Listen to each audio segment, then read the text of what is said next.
शर्मा दिदीको घर पुग्दैन परैबाट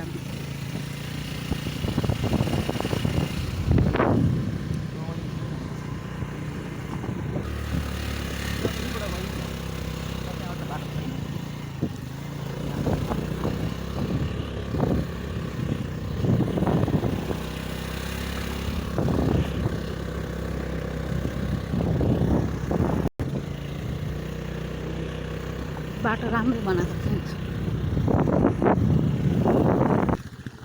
हामी चाहिँ बल्ल बल्ल आइपुग्यो है हाम्रो काकीहरू त त्यहाँ हिँड्दै रहेछ बाटो त राम्रो रहेछ हौ त्यहाँ हामी चाहिँ गुम्बातिर लाग्यो हाम्रो खेम्पो वाइबा खेम्पो ज्यूको गुम्बामा आउने अवसर पो पाइयो त हौ हामी पनि है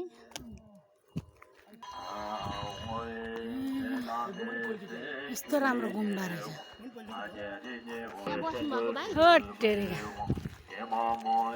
दुईटा डग यता रहेछ त खिज्यो खिजी